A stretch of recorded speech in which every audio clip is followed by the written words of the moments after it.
Welcome to another edition in a new year of ILCMA's Local Gov Stories. I'm Jim Moran along with Melanie Santostefano. Melanie, Happy New Hello. Year. Happy New Year to you, 2025. Can you believe it? Wow, we started recording these in 2023. That I makes it know. sound like we've been doing this a while. It's been about a year. It's been a little over a year. Yeah. It started off with wanting to promote conference, which I really will talk about in a little bit. But first, I want to know what you did for New Year's.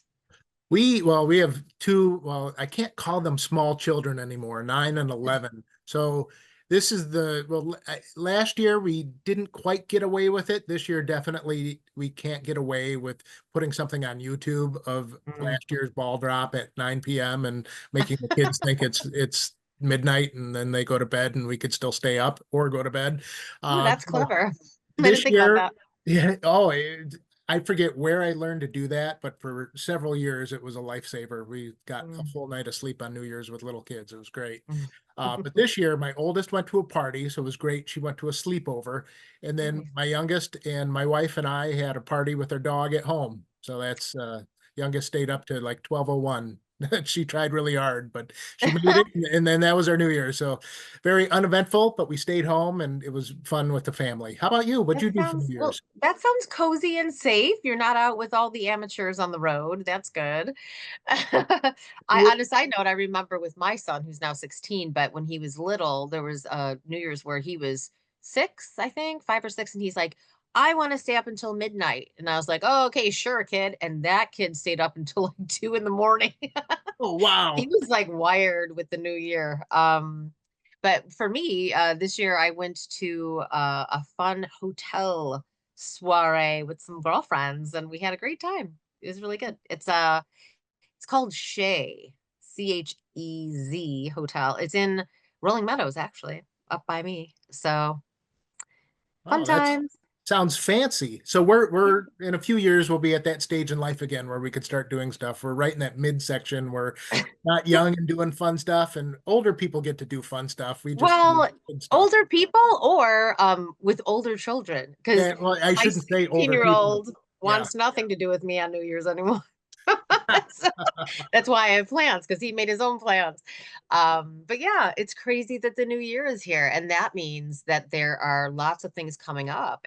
And in addition to the conference, which we will talk about in a moment. But first, what is this street sign I see behind you? Is there a street named after you, Jim Moran? Right there.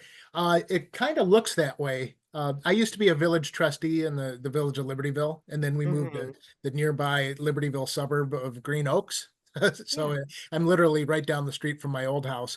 But when I stepped off the village board as a parting gift, they gave me a street sign so that that's a nice decorates gift. That's sweet to my have. office. Yeah. Nice little memory. Do you see my unicorn in the back? Because if we're talking about backgrounds, do you see it? It's on my that way. Oh, yes. I saw that when you turned on your camera. What is that? It's a unicorn. What is the significance to your unicorn? I love unicorns. Actually, one of my very best friends, we call each other unicorns because we're odd. It's not like any compliment. It's more like we're just a little out there with, we both own businesses. We're crazy running around, kind of don't live the average life, that kind of thing. I would have positioned it more of how unique you are with your creativity and you're a go-getter. You're literally Yeah. all over the state of Illinois. That's what makes you a Well, unicorn is you're unique. okay. I'm happy with that. And I just you love know, unicorns. I always have.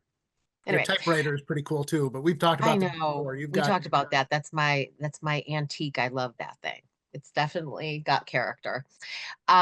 So let's see. We've got events coming up. I actually have a few to mention.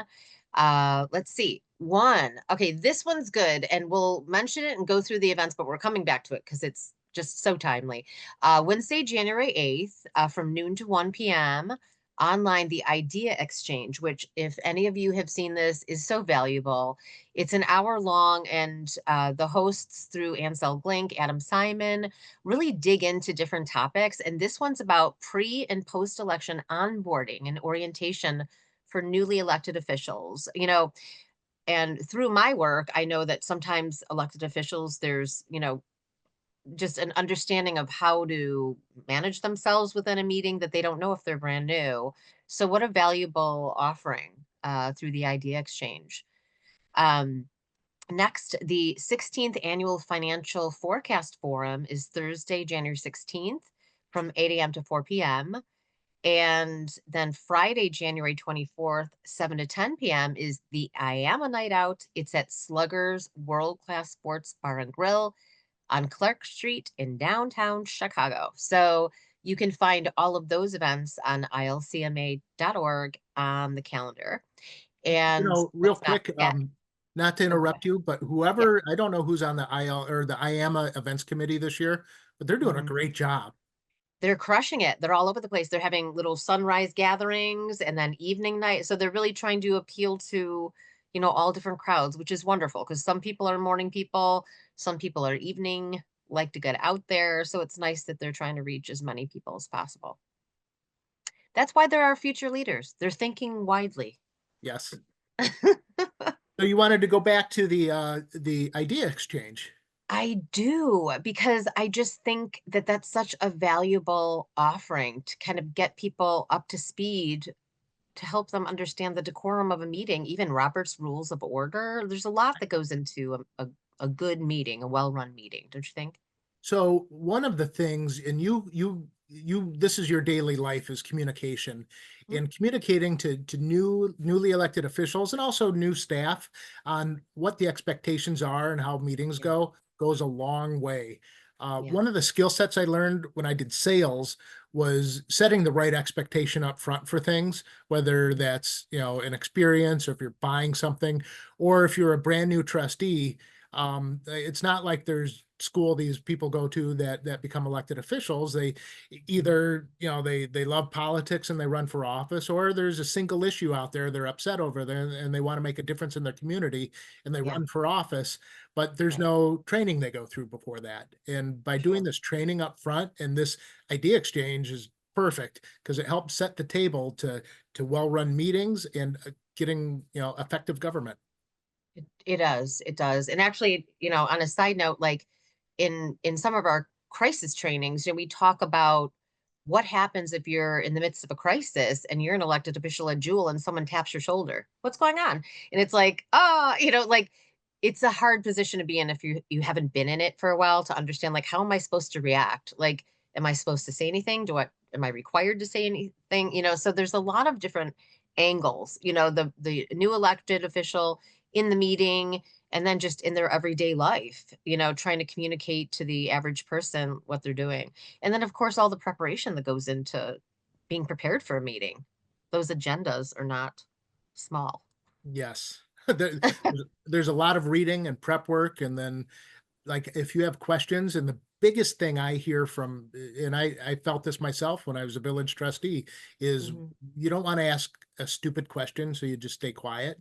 But Mm, you come to find out, and the longer I'm in government, I discover that trustees that don't ask questions, usually most or every trustee might have the same question, but nobody wants to ask it. So yeah, it's yeah. important to ask questions, and just, in this training will help set the table to, I think, empower people and empower staff to encourage trustees or newly elected officials to ask questions and Mhm. learn more about what they're governing. Yeah, and also I think it's going to help the professional staff if they have a kind of a well-ordered and organized group of elected officials who understand, don't be talking out of turn, like do follow the decorum of a meeting and all the other things that go along with it. So a hugely valuable training thanks to the idea exchange. And then also, let's not forget the conference. Conference is coming up in just about a month. Can't believe Yes. things are going so fast. Time is You so registered fast. yet? Not yet, but I'm definitely going. So we're later on in the podcast, we'll talk about how to register, and we're going to Yes. encourage you to register, especially if you've never been to a conference. But first, we're going to chit chat with one of the conference keynotes. Elliot Eisenberg is the Thursday lunch keynote speaker, and his specialty is making economics and finance fun. So listen to my interview. And I like his bow tie. The ILCMA Winter Conference coming up in Bloomington Normal, February 5th through the 7th. More information and registration information is available on the ILCMA website, ilcma.org. With us today, one of the keynotes that we're excited to have at the conference, and we're excited to hear from today, Dr. Elliot Eisenberg. Dr. Eisenberg will be one of our lunchtime keynotes during the conference, and we're going to learn today what we can expect at the keynote, and also learn a little bit more about Elliot. So Dr. Eisenberg, will get into your background here, and then we'll kind of touch on what we can expect at the conference. And judging by your background, I assume you don't have a fake hotel room background. You must be on the road somewhere. You're absolutely right. I'm in Madison, Wisconsin. Not all that far from you. Excellent. Well, just north of the border there. So we're excited to have you today to talk about our conference. One of the things that really strikes me about your bio and your website, Elliot, is you make finance fun. That's what you specialize in. And those are two words that usually don't coincide with each other. And I'll tell you what, working in municipal government, one of the things that I see a lot with budgets and finance is people's eyes get glossed over the second you start talking about anything finance related, and it's a snoozer. So before we get into anything more, tell us about how you make finance fun. Well, I guess I'm a frustrated comedian, perhaps, and I like to go on stage and I like cracking jokes and think of myself as Johnny Carson or Dave Letterman or whoever it is, right? The Daily Show. I mean, I'm not obviously, but I love what I do. I bring a tremendous amount of passion to it. I get all excited. By the end of my presentations, I'm often drenched in sweat like a preacher at Sunday church. And I get so excited about it. I mean, look at this graph, and look at this, and the other graph we showed, and this graph, because of this is showing that. And you can trace through one impact here in the labor market leads to something in wages, leads to something in savings, leads to something somewhere else in bank lending or whatever it is. And you tie all these pieces together, and at the end, you've got a story. And people remember stories. They don't remember data. We remember data. You remember data. I do. Nobody else does. So you've got to take what you know and turn it into a story. And then people like it. Remember, and if you can make them laugh, all the better. That's really the cherry on the top of the ice cream, because then they're relaxed and they're happy and they're more willing to open up and absorb information. So I have a good sense of humor. And the other economists, they have none. Well, why is this important? I think in any time you're dealing with finance, it's important to have good visualization and just a more clear understanding of what you're doing. But by making it fun, I'd imagine when you're dealing with local government or state government or whomever, do people understand it better when you make it fun? Like, I think they really do. I mean, I know they do, because they remember me from. They look forward to seeing me again and say, "Oh, Elliot, we saw you speak, or I saw you speak 2 years ago. I can't wait to hear you again." I mean, that's clearly a big compliment. I mean, here I'm an economist. I'm not talking about how to improve your golf game or get rich or something applied and useful that's cool. This is something no one has to really listen to. They could have their phone on and I wouldn't even know the difference. But no, I get them. I'm excitable. I'm excitable. You can see that when I bring that to my presentations. I care about the audience. I want them to understand exactly what I think and why. Most importantly, why. And you are going to be at the ILCMA conference February 5th through the 7th, the lunchtime keynote on February 6th. Now, Elliot, tell us more about what we could expect at your keynote. Well, it depends on what transpires between now and the early February, of course, but I'm a macroeconomist. So I'm here to talk about the health of the economy. So what's likely to transpire over the next year? Are we going to see better jobs growth, weaker job growth, a recession or no recession? So right now, I've become more and more and more optimistic. I'd say 6 or 8 months ago, thought that the likelihood of a recession was reasonably high.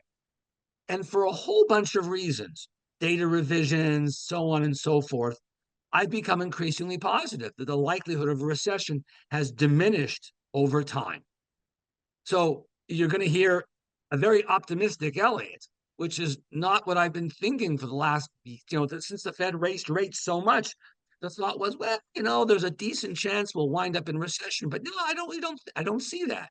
There are other potential problems down the road for state and local governments, but I don't see a recession being one of them. So what is a potential problem for local government?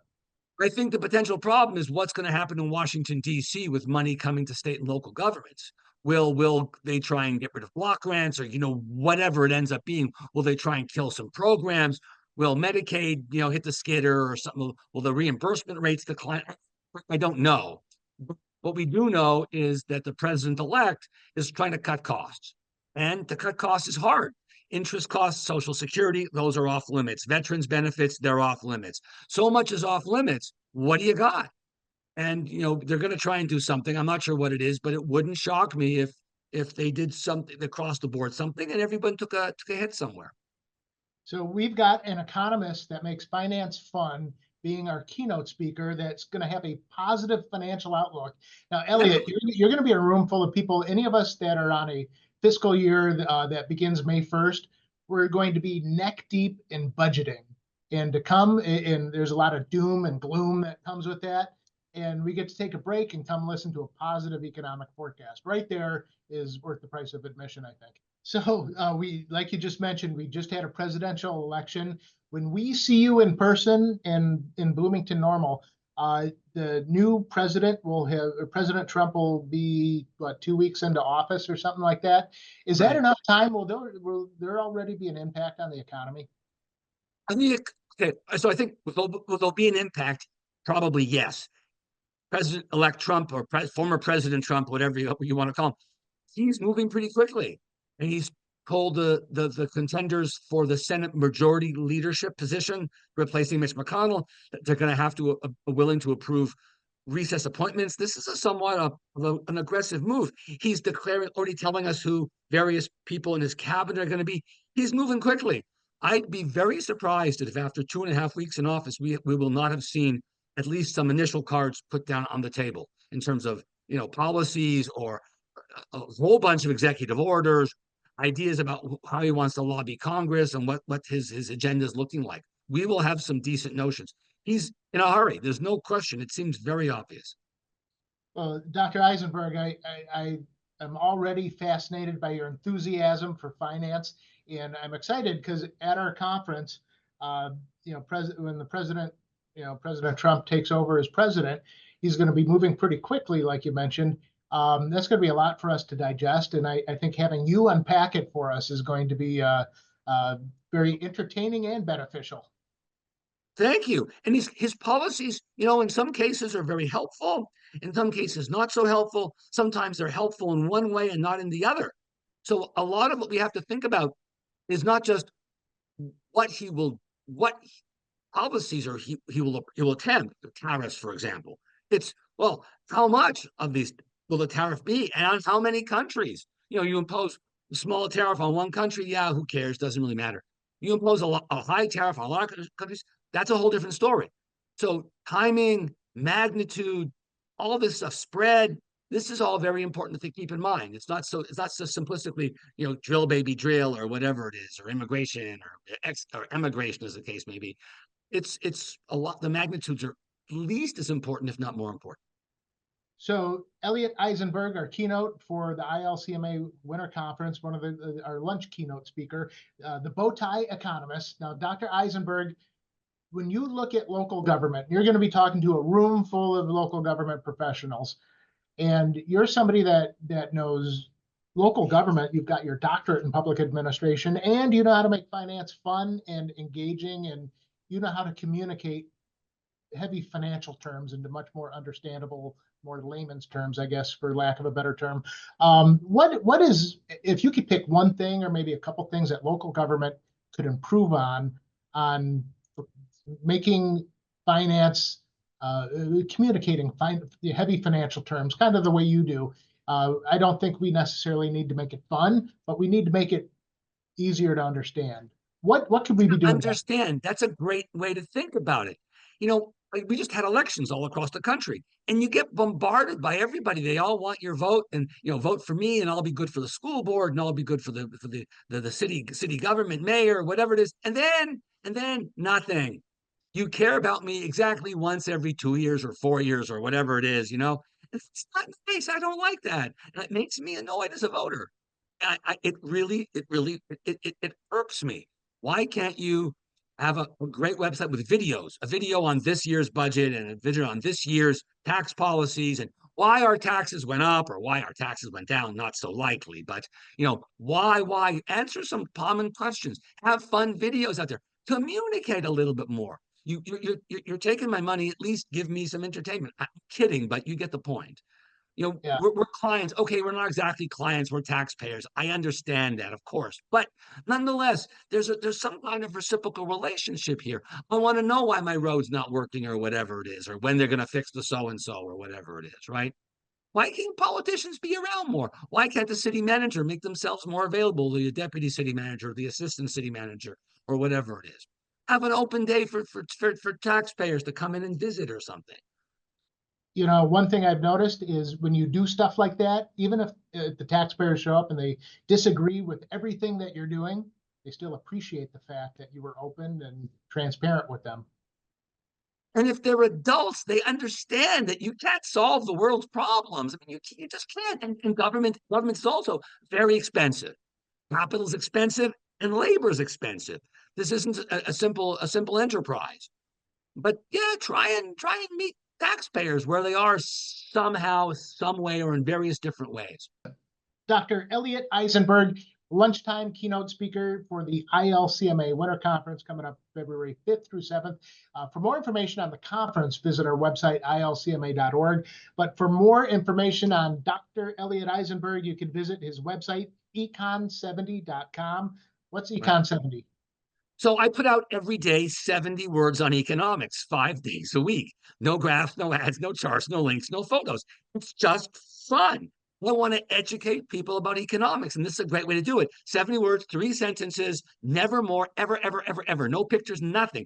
And it's Monday through Thursday, it's serious. On Friday, it's just fun, like how much the most expensive bottle of booze is, or which states have the most public lands, or what's your favorite condiment, the costliest pair of jeans, the fastest car, whatever it is. And you can go on my website, Econ70, and see it there, or you can sign up by texting the word bow tie, one word, to the 5-digit number 66866, 66866, and the message is bow tie. Prompt it for an email address. You'll hear from me every day. Dr. Eisenberg, I will visit your website as soon as we hang out there. I appreciate your time today, and we look forward to seeing you in Bloomington Normal. Is there anything you wanted to, anything I didn't ask you that I should have? I don't think so. I mean, you didn't ask me if I'm single or married, but we'll let that go. It's okay. No, I hope you have great weather when we're there. I will order sunny and 70. I don't know if we'll get it. Since you work for government, it's gonna happen. I know it. We'll see you there. Jim, that is a great interview that you just did. A few times in my head when I saw it, I was like, that's a really great question. But also you had a great interviewee. Elliot is like the anti what people think finance is, like kind of the numbers, but he's like uplifting and fun. I can't wait to see him at conference.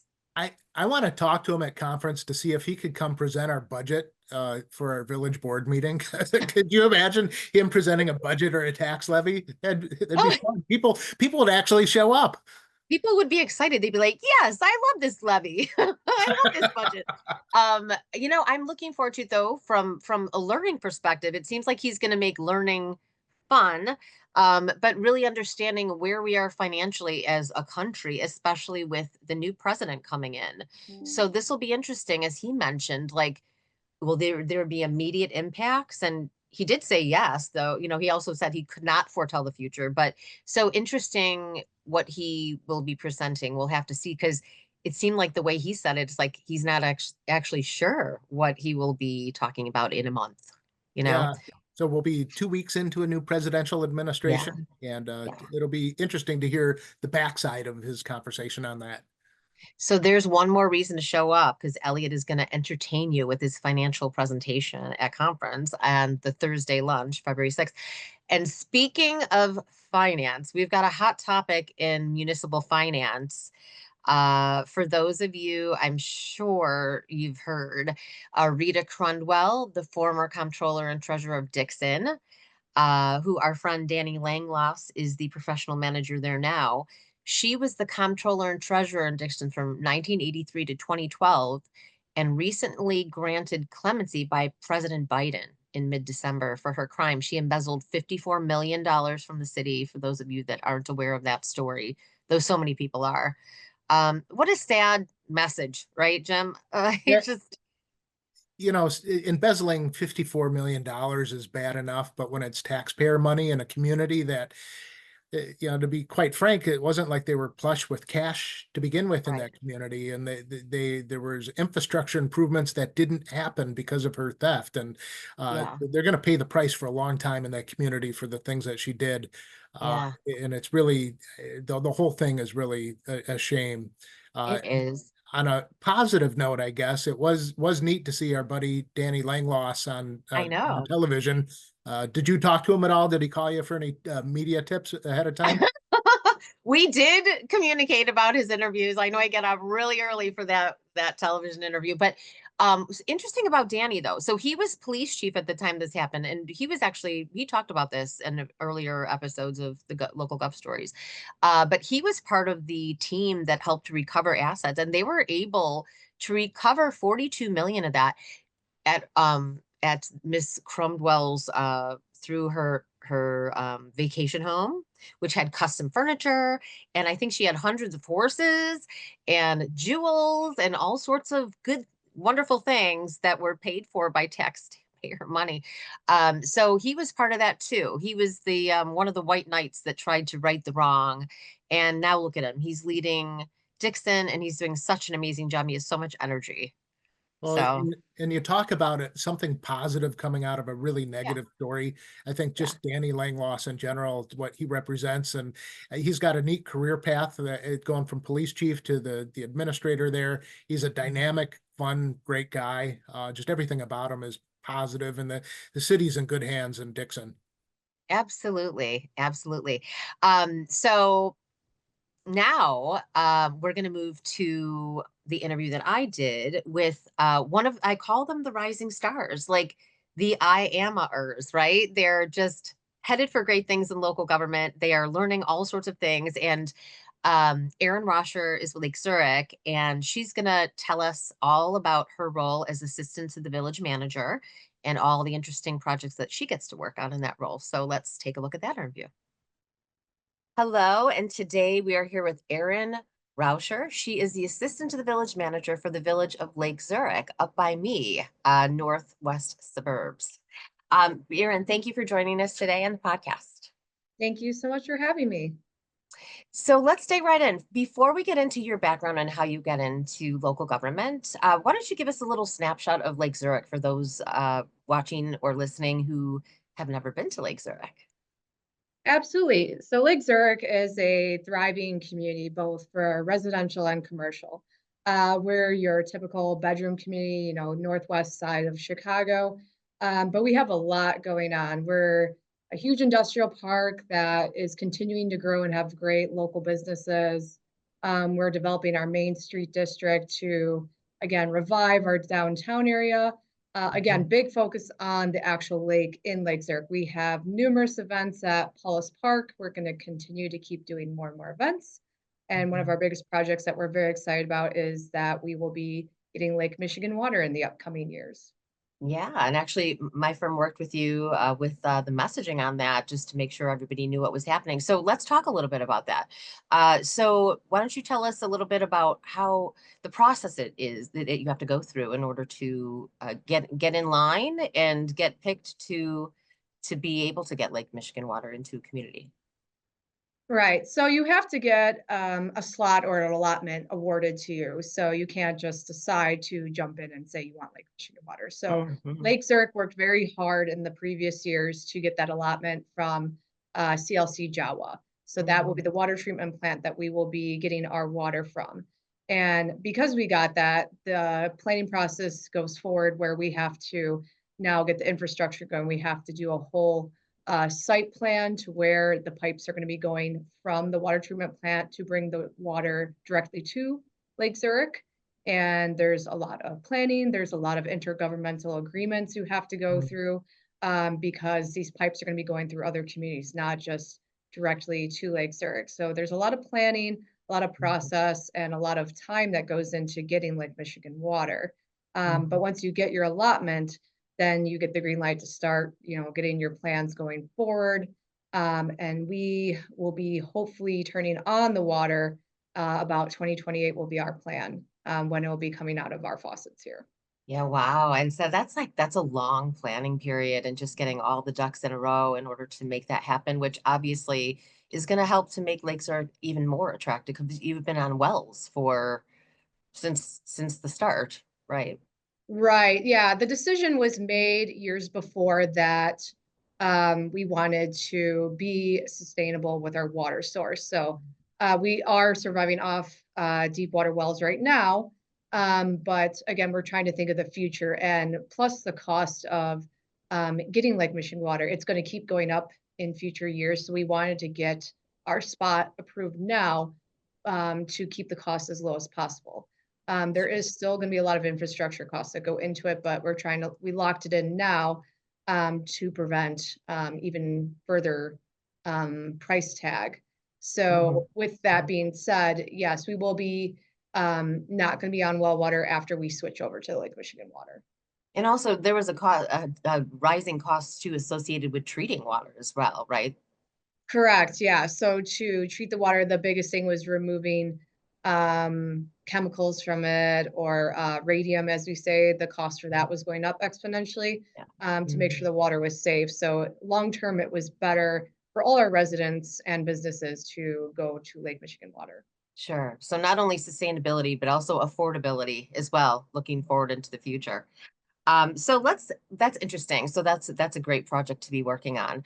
So let's talk about you and your journey in local government. So why don't you give everyone watching or listening a snapshot into how you came into local government? I kind of came into local government by default. I went to school for environmental health in my undergraduate studies, and at the time the economy was a little rough, so I was applying everywhere. But I did start out at McHenry County Health Department. So that's more of my background is public health departments with my previous employment. But I did get exposed to a lot of different areas and learned a lot in that experience. Being out in the field, so working with residences, working with businesses, really understanding how humans interact with their environment, how we protect the environment, was really fascinating to me. And I really enjoyed the government side because I definitely felt it was making a difference. We were making sure that beaches were safe for people to swim in. We were making sure your drinking water was safe. A lot of public health goes kind of behind the scenes, so stuff you don't think about every day, that your food is safe, that your water is safe, that your environment is safe, that the garbage is being, taken care of. That's kind of what we were doing behind the scenes. So Yeah, yeah. And that's what I always think about local government. So many people, it's almost they think someone snaps their fingers and makes all these things happen, but there is so much work going on. As you point out, for people to be able to safely swim in a body of water, or making sure that the restaurant that's preparing your food is up to standards, and so much going on. So you worked for a few altogether, right? Health departments, correct? yes, correct. Yeah, I've worked for a couple county health departments all in Illinois, and each one kind of layered upon each other. Each one would do different programs, have different regulation standards. So not one health department was the same, but I did like that each health department I went to, I would gain even more experience and more expertise, and more experiences in different areas of regulation and enforcement. Yeah. So what made you make the switch into municipal government work? I really think what fascinated me was what was going on at the local level. I really felt affected by, what laws and policies are doing at the local level for you, and I feel that impacts you even more than at the federal level. And I always was fascinated and always paid attention to laws and what was kind of going on. And what kind of drew me to the municipal level was really having a even more direct impact with what was going on locally and being able to expand into other areas. So, especially probably one of my biggest fascinations is economic development in municipalities, how we attract businesses, how we improve our communities. And you really do see a direct impact working at the municipal level. Oh, yeah, it's government closest to the people, right? You can uh, put code in place that can immediately affect everyone's daily life. And as you pointed out, garbage pickup, roads, safety, snow removal, no leaves laying around, all the things that affect people's daily lives. So it's super important. So I know in your role, we had a conversation before this. You talked a lot about how you get to experience so many things. So talk a little bit about like a day in your life, like the different projects you're able to work on. Right. In my current role, the nice thing about it is that I am supporting all our department heads. So if it's Public Works, our Parks and Recreation Department, our Community Development. So I'm really assisting all those department heads and working on multiple projects at the same time. It can be anywhere for where we're applying for grants to help infrastructure improvement. We started a green business program here at Lake Zurich. So I kind of spearheaded that project where we were working on sustainability and services to recognize our local green businesses. Again, the Lake Michigan Water Project, it was huge. We started out working with marketing and how to get that information out to our residents to make sure they weren't misinformed about all the, policies and infrastructure and timeline, for completion of that project. And a lot of my day in life is supporting our board of trustees with our village board agendas, FOIA requests, and kind of a lot of special projects and research. I really help work with bringing more capacity to the village to, assist all the department heads to make sure their jobs are easier, but also give them data and facts to help them make overall decisions that make the village better. That sounds so interesting because you get to really have your fingers in so many pies. What a comprehensive understanding you have of the organization. It seems pretty exciting, would you It say? is very exciting, right? And you get phone calls from residents. They ask, what new business is going up at this corner, or Mm. when do we get Lake Michigan water, or what event is coming up? So really, even though I'm assistant to the village manager, you have to know a little bit about everything. You got to be on top, and you really need to, keep communicating with department heads. I try to make sure I call them or email them even once a week just to check in with them to make sure I'm informed of everything going on. That's great. So I classify you as one of the rising stars in local government. You have some really great years of experience behind you, first in the health departments, now in a municipality. So are you looking to continue on in local government and continue this in your career? I most definitely am. I've really liked how I've grown into my role. I've definitely learned a lot just in my short tenure here at Lake Zurich. And, Mm. I want to continue to keep seeing our village grow and just the profession as well. I'd like to see, more young people get into the profession just to show them that local government is very exciting. There's a Yeah, lot going on, and you really can have a direct impact in your local community. yeah. You are at the front line of making things better. Yeah, making things better, making things happen. Affecting quality of life. It's very, very important. And also, too, the nice thing about the local government world is there's supporting associations. ILCMA, of course, this is the ILCMA Local Gov Stories podcast, but also IAMA for people who, in your kind of level of experience right now, other younger people who are more rising stars and want to move up and into leadership roles someday in local government. So, do you get involved with IAMA at all? I did, yeah. Even before I started at Lake Zurich, I would follow the IAMA website, and I went to some of the after hours meetings they had at breweries, which was a great way to network with people. And it's a little less structured, so you don't have to feel so intimidated. And I would recommend to anybody just start talking to people, strike up a conversation, ask those members what's going on in their community. You're going to find that in a lot of our municipalities, we're all kind of dealing with the same thing, same problems, same issues.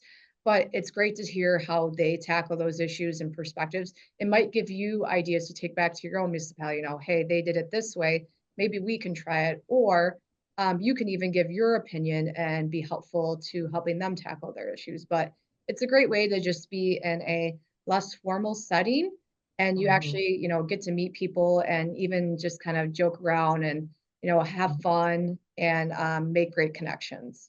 Absolutely. And then you know that the conference is coming up in February, correct? Will you be there? Correct.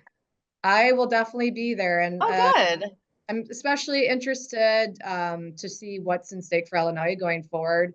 There's Mhm. going to be some great topics coming up at that financial forum forecast. Absolutely. And then, yeah, normally Brad Cole, the director of IML, does this. Have you been to a conference before?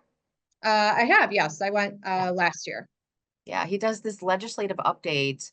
And in addition to just providing so much information, he's also very funny. But it just is, it's entertaining, but really enlightening to get the bird's eye view of the state, because of course it does affect your everyday life too in local government.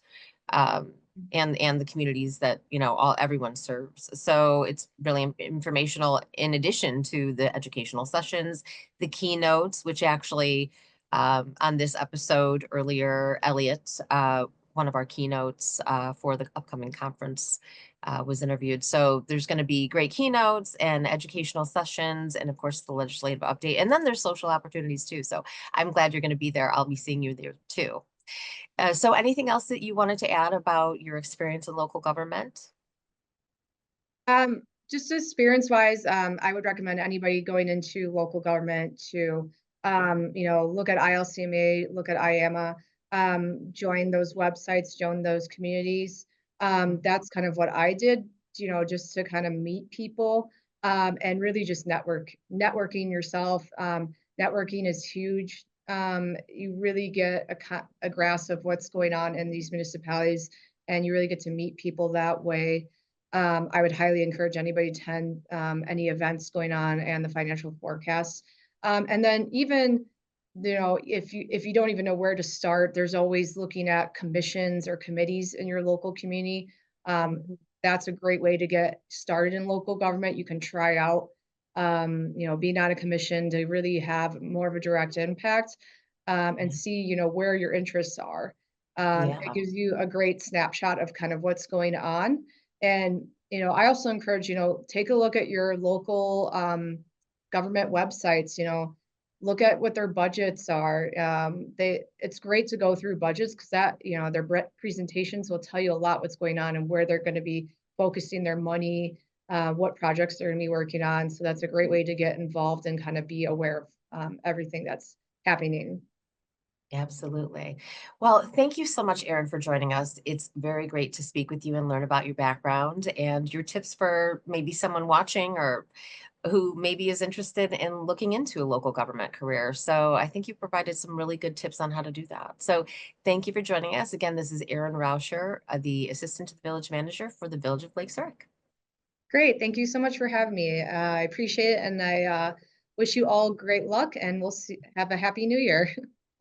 Yes, thank you. You too. Thanks. Well, great job, Melanie. That was another fantastic interview. Erin was fun to listen to. I got to say, I love the fact she has a master's in public health. She's now the assistant to the village administrator in Lake Zurich. And I just drove through Lake Zurich not even a week ago, and she was talking about how everything they're doing downtown is centered around the lake. It looks beautiful. That town Yes. is town's always been a beautiful town, but lately it's really stepped up to just a very attractive downtown area right around the lake. You can tell that they're very intentional on capitalizing on their proximity to Lake Zurich, the actual lake itself. And the Yeah. community looks great. And Erin sounds like she's been a big part of that in the time that she's been in Lake Zurich. Well, And, yeah. The and the great thing about her role is that she gets to experience so much. She's just getting such a rich experience in with working with all departments. What a great opportunity for her. she really is a good example of somebody looking into come into work in local government that doesn't want to do just one type of thing.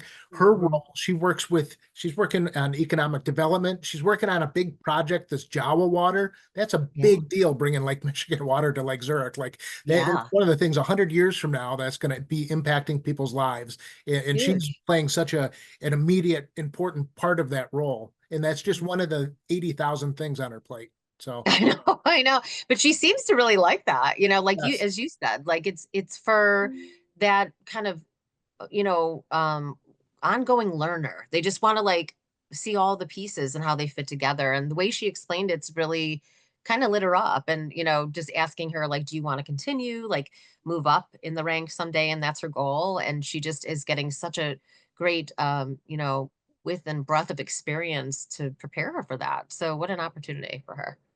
And ILCMA has played a part in her career path. It's cool to hear that. And she's going to be at the conference along She's with going to be a you and conference. me. Yeah, and we're going to be there. And actually, for those of you watching or listening, we will be there with AV equipment. We want to interview, we're going to be interviewing people, you know, Yeah. coming out of the keynotes, coming out of sessions. We want to hear from people at conference. So for those of you that aren't camera shy, think about stopping by our little area. You'll be able to see us. We'll have a big banner. And so let's talk about conference. Let's see. February So 5th, 6th, 7th. It's a Wednesday, Thursday, Friday. Bloomington Normal. What's the hotel again? Marriott? downtown Marriott. Marriott. And everybody needs to register. Registration is open. It actually opened right before Thanksgiving, but the crush between Thanksgiving and Christmas and New Year's is like, I don't know if anyone realized, because it's, you know, it's busy time. This week is the first week. I actually have a normal schedule since sometime back in November. Like there's no more I know. holiday parties, no more, you know, half the office is gone on any given day. So life is Yeah. returning to normal. So Yeah. as we're easing back into it, make sure to register for the winter conference. And Yes, absolutely. real quick, registration is easy. It's right on the website, ilcma.org. Just follow the links to the conference and also book your hotel room now. Don't be like me last year and wait till like the day before the conference. And I think luckily there's a hotel right next door where the overflow people go. Okay. But if you know, book, the sooner the better. You just gave people an out. They're like, oh, there's the overflow hotel. I don't have to do that. Oh, don't do that. And Don't do then the overflow. Be in the hotel. Anyway, we're looking forward to seeing everybody there. And just a preview for our next episode, which will be coming soon. I'll be interviewing one of the keynotes as well. We're trying to get people excited about the speakers that, you know, usually provide education, inspiration, motivation, kind of make us all feel like, yeah, I can do this. And so I'll be speaking with one of them in our next episode. So stay tuned for that. So, Melanie, I can't wait to see you at Winter Conference. We'll have another podcast come out before then, so I'll see you real soon. Yes. But make sure for the list of upcoming events, we talked about the Idea Exchange and we talked about IAMA's event coming up at the end of the month, the night out. For all the upcoming events and more conference information and more information about ILCMA in general, visit ilcma.org. All right. We'll see you next time. Thank you for watching Thanks, and Melanie. listening.